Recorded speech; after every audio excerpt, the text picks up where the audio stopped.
Ադրբեջանի պաշտպանության նախարարությունը և նախագահի աշխատակազմին առընթեր միջազգային հարաբերությունների վերլուծության կենտրոնը ադրբեջանական բանակի խաղաղարար գործողությունների մասին հաշվետվություն են տարածել։ Այդ մասին հայտնել է Բաքվի Թրենդ գործակալությունը։ Վերլուծության նախաբանը հեղինակել է պաշտպանության նախարար Հասանովը։ Միջազգային խաղաղության պահպանմանն աջակցելու նպատակով ներկայումս ուսումնասիրվում են ՄԱԿ-ի և ՆԱՏՕ-ի կողմից իրականացվող տարբեր գործողություններին ադրբեջանական բանակի մասնակցության հնարավորությունը, գրել է Հասանովը և անդրադարձել 1999 թվականից ի վեր այդ բնագավառում ՆԱՏՕ-ի հետ համագործակցությանը։ Հուլիսի 1-ից 2-ին Ադրբեջանի պաշտպանության նախարարությունը Եվրոպայում ՆԱՏՕ-ի զորքերի միացյալ հրամանատարության հետ համատեղ կրտսեր սպայական կազմի համար դասընթացներ է կազմակերպել։ Ադրբեջանը հռչակել է բանակը լիովին ՆԱՏՕ-ի չափանիշներին համապատասխանեցնելու պետական քաղաքականություն։ Զաքիր Հասանովը նշել է, որ ավելի քան 3000 ադրբեջանցի զինվորական խաղաղապահ առաքելության փորձառություն է ձեռք բերել սկսած Կոսովոյից։ Անցյալ տարի Ադրբեջանը հրաժարվել է մասնակցել Գազայում կայունացնող ուժերի կազմավորմանը։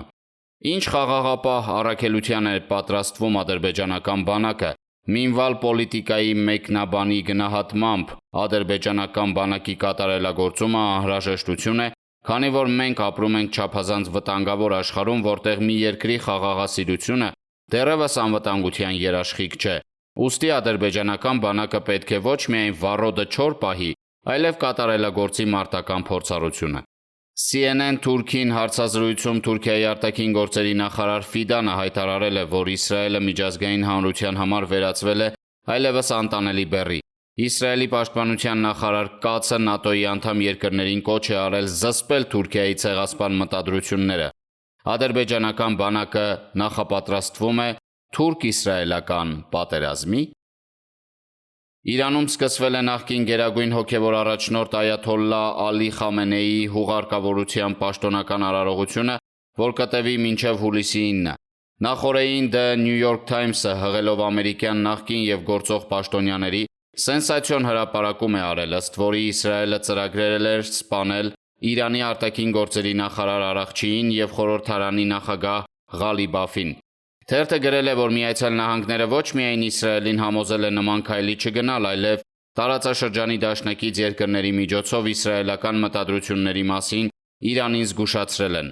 Խամենեիի հուղարկավորության հետ կապված Իրանը դիմել է Միացյալ Նահանգներին և սիոնիստական վարչախմբին խուսափելու հնարավոր բարդություններից։ Ալի Խամենեին սպանվել է փետրվարի 28-ին Իրանի դեմ իսրայելա-ամերիկյան հարձակման առաջին օրը։ 4 ամիս հետո նրա և ընտանիքի անդամների հուղարկավորության կազմակերպումը կարելի է ընկալել որպես պատերազմի ավարտի խորհրդանշան։ Իրանի համար կարևորագույն նշանակություն ունեցող արարողությանը մասնակցելու համար Հայաստանի վարչապետ Նիկոլ Փաշինյանը մեկնել էր Թեհրան։ Կայացել է նրա և Իրանի նախագահ Մասուդ Փեզեշքյանի հանդիպումը։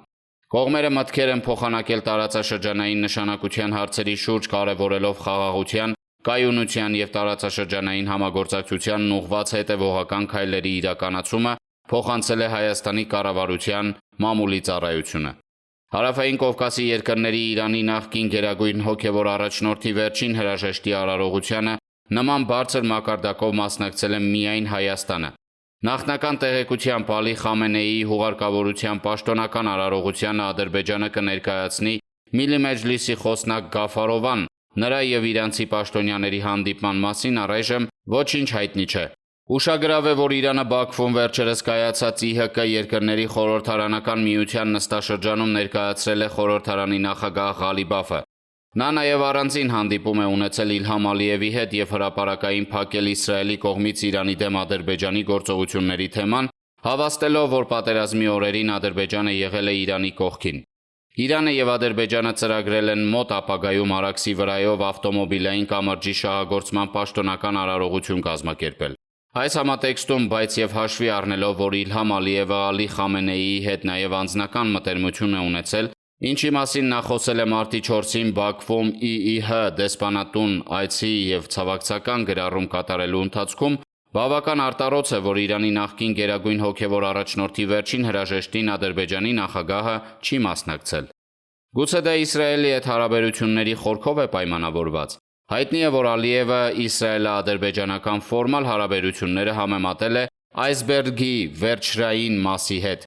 Ինչ խորք ունի Իրան-ադրբեջանական եղբայրությունը։